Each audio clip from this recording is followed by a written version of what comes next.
Hello everyone, welcome back. In the last few lectures, we have discussed about quantum free electron theory. Before going into the success and failures of quantum free electron theory, I would like to summarize the classical free electron theory and quantum free electron theory, and then I will discuss the success and failures of the quantum free electron theory. In the classical free electron theory, Lorentz and Drude assumed that the electrons are classical particles, and also he applied all classical mechanical laws for the electron motion. And also he considered that inside the metal, the potential is constant. These are some of the assumptions, and based on these assumptions, he could able to explain very few things. They are the resistivity of the metals and some properties of metals like ductility, malleability and so on. However, there are many properties that could not be explained by using classical free electron theory. This is because of consideration of electrons are classical particles and obeys classical mechanical laws. And also electrons follows Maxwell-Boltzmann distribution law. That's the reason why the classical free electron theory was unable to explain many properties of materials. So later Sommerfeld corrected the assumptions of the classical free electron theory by taking quantum mechanics into consideration. That means Sommerfeld considered that electrons are quantum particles and follows quantum mechanical laws. Now the electrons also follows Fermi-Dirac distribution function and follows a Pauli's exclusion principle while filling up into the energy levels. And another assumption of the Sommerfeld is that inside the metal, the potential experienced by the electron is again constant.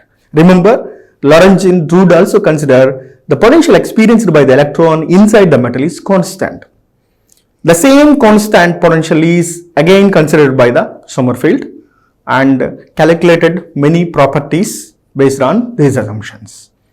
He could explain successfully many things. However, there are some failures of the quantum free electron theory. Let us see them. Based on the assumptions of the Sommerfeld, the quantum free electron theory could successfully explain the specific heat of the electron gas.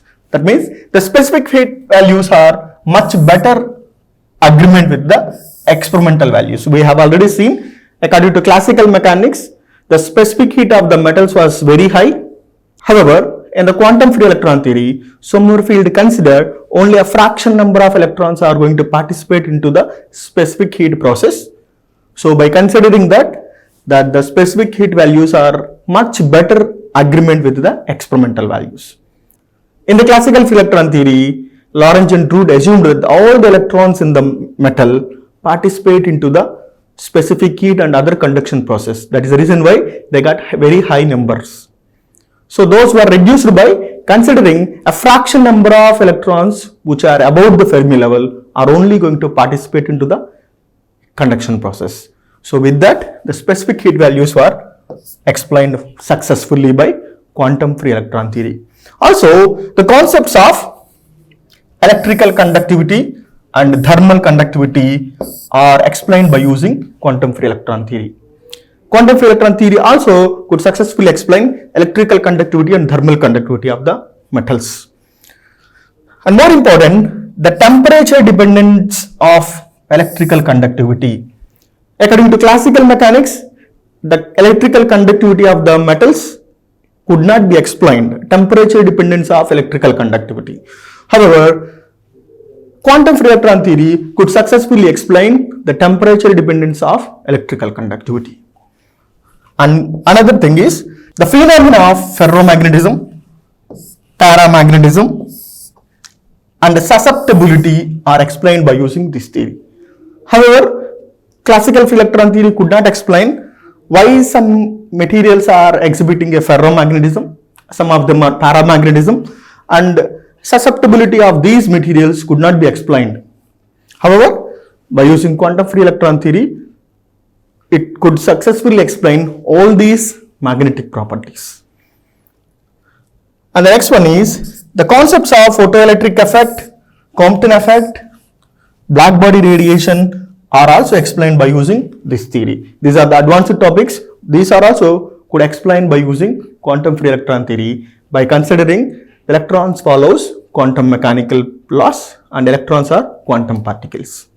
There are many successes are there. However, there are some failures of quantum free electron theory. Those are, it is incapable of explaining why some crystals have metallic properties and others do not have.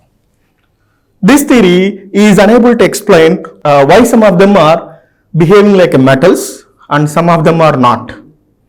That's what it could not explain. And most important thing is, this model fails to explain why some solids are good conductors of electricity and some of them are semiconductors and some of others are insulators. This is the most important thing. The aim of the free electron theory is that one theory should be able to explain all the properties of materials.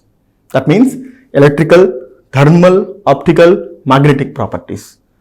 And also it should be able to explain, it should be able to distinguish between the materials, like some of them are conductors, insulators, semiconductors and so on. However, by using quantum free electron theory, it is not possible to distinguish between different materials. Those are electrically, why some of the materials are good conductors, that means the metals, and some of them are like semiconductors and some of them like insulators. This is the most important failure. These are some of the failures. However, this failure was corrected by Bloch, Kronig-Penney and other scientists in the Joule theory of solids. Thank you so much for your attention.